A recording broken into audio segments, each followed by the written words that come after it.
Terima kasih Anda masih di Rosi. Jangan tunda rancangan undang-undang kekerasan seksual. Sebelum saya berpisah, saya ingin ke Bu Lydia Hanifah, anggota DPR fraksi PKS. Bu Lydia, kita sudah tahu standpoint dari PKS, itu dihargai. Jika ini nanti akan ada rapat paripurna dan disahkan, PKS tetap menolak atau bagaimana sungguhnya sikap politik final PKS?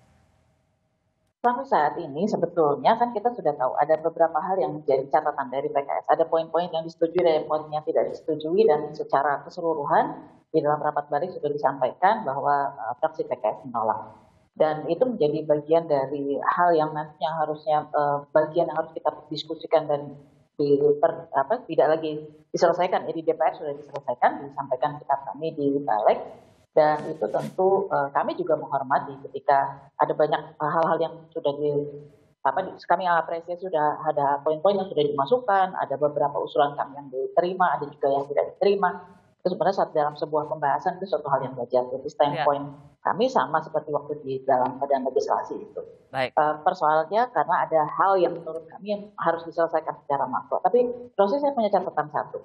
Saya hanya ingin mengingatkan Prof. Edi bahwa ada sejumlah hal yang sebetulnya sudah diatur di dalam undang-undang perlindungan anak berkaitan dengan kejahatan seksual ini yang sebetulnya dengan pemberatan hukuman dan lain sebagainya. Bahkan itu sudah diusulkan dulu bahkan oleh Presiden Jokowi dan melalui Perpu-nya yang kemudian jadi perubahan kedua Undang-Undang 17 tahun 2016. Tetapi pada implementasinya itu yang harus sangat cermat. Meskipun sudah ada restitusi, sudah ada rehabilitasi, pasal-pasal itu harus sudah ada lebih dahulu daripada dibanding dengan rancangan undang-undang yang sekarang kita sedang bahas ini, itu tetap saja implementasinya tidak menjadi mudah karenanya kasus-kasus yang tadi oleh Rosi dijadikan contoh tentang kasus yang yang dengan anak kandungnya, dengan murid-muridnya, itu kan baginya anak, spesifik anak, harusnya sudah bisa diselesaikan.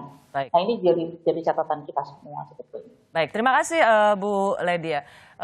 Prof, jadi sebenarnya sudah dipersiapkan lama oleh pemerintah, sudah lama berdiskusi juga dengan Panja. Kita tadi Prof Edi memberikan sinyal bahwa sebenarnya bulan depan saja sudah bisa disahkan dalam rapat paripurna DPR. Betul ya? Atau bulan Februari lah, bulan Februari. Kalau Januari dibuka, Februari bisa 1 bulan insya Allah.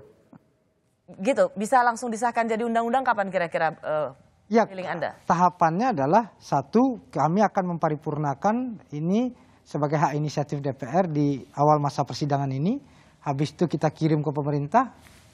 Tergantung Prof tadi ngobrol kami ini sama Bu Bintang juga. Ya kalau surprise-nya keluar 2-3 hari, kita bisa proses karena ini frekuensinya sama, spiritnya sama. Sebulan selesai, Rosi. Baik. Ya, tadi Prof Edi juga mengatakan sebenarnya sebulan selesai. Anda, Vin, ini kabar baik ya? Awal tahun dengan satu kabar politik yang baik? Iya, tentu saja soal hukum acara, pemulihan, pencegahan itu baik sekali di dalam RUU. Anda appreciate itu ya? Betul, tapi memang catatan koalisi adalah hilangnya beberapa bentuk kekerasan seksual itu. Kami harapkan masih ada diskusi supaya bisa diakomodir. Pasti diskusi. Kita pasti berdiskusi. Ya, masih ada ruang untuk mendiskusikan substansi, Rosi. Karena apa? Nanti di dalam proses yang harus pasti begini Bung Willy, mendiskusikan substansi, menambahkan hal yang memang benar-benar dibutuhkan. Jangan sampai berdiskusi tapi menghilangkan substansinya. Saya kira tidak. Saya kira tidak. Karena sekali lagi sebetulnya yang disampaikan oleh Bu Lydia, saya perlu jelaskan juga ke publik bahwa gugus tugas itu memang terdiri dari 4 kementerian dan lembaga ya. Jadi Kementerian Hukum dan HAM, Kementerian Pemberdayaan Perempuan dan Perlindungan Anak, Kejaksaan Agung Republik Indonesia, dan Kepolisian. Tetapi pada rapat terakhir bulan Desember, kami sudah mengajak berbicara dengan kementerian lembaga terkait, terutama Kementerian Kesehatan, Kementerian Sosial, juga Kementerian Dalam Negeri. Karena kalau implementasi dari RUU ini ketika dia menjadi undang-undang, ini kan akan ada semacam unit-unit yang kita berharap itu akan dibentuk di pemerintah daerah masing-masing. Sehingga kita berbicara dengan Kemendagri untuk hal ini. Karena banyak sekali pemerintah daerah yang tidak mengamanatkan adanya unit-unit untuk pemulihan bagi korban. Betul. Jadi kami sudah, tadi saya katakan dari awal pemerintah sebetulnya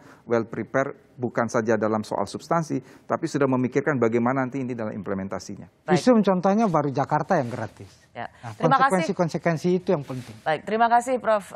Edi. Saya terakhir, jadi ini sebenarnya DPR ini kalau nggak Presiden kasih perintah nggak gerak ya? Justru udah selesai. Sebelum pidato Presiden, balik sudah pleno. Dan sidang paripurna itu kami jadwalkan di sidang masa penutupan. Tapi karena bamusnya sudah lewat, maka kemudian di awal masa sebenarnya publik nggak terlalu tahu soal apa ini karena teknis bamus ada di panja. Publik yang ingin tahu, publik tuh hanya ingin dengar ada perdebatan yang bermutu serius yang memang mencerminkan komitmen anggota DPR pada pencegahan kasus kekerasan seksual dan perlindungan pada korban. Soal itu panja, balek, bamus dan lain sebagainya publik nggak perlu tahu. Tahunya pokoknya ada konkret hasil DPR yang berpihak pada masyarakat dan kebutuhan korban. Terima kasih Prof. Edi, terima kasih Ketua Panja. Kasih Rosi. Semoga benar janjinya akan terwujud. Terima kasih juga Asfinawati. Terima kasih Bu Ledia Hanifa. Situasi kekerasan seksual di Indonesia sudah sangat mengkhawatirkan. Tapi sampai saat ini kita belum punya payung hukum untuk mencegah kasus kekerasan seksual berulang. Anggota DPR selalu mengatakan punya komitmen yang sama untuk mencegah kejahatan seksual, memastikan keadilan bagi korban. Tapi itu semua masih wacana. Bukti komitmen mereka akan terlihat dalam produk hukum yang akan dibahas bersama pemerintah. Kita lihat nanti. Terima kasih sudah menyaksikan Rosi. Tetaplah di Kompas TV, independen, terpercaya.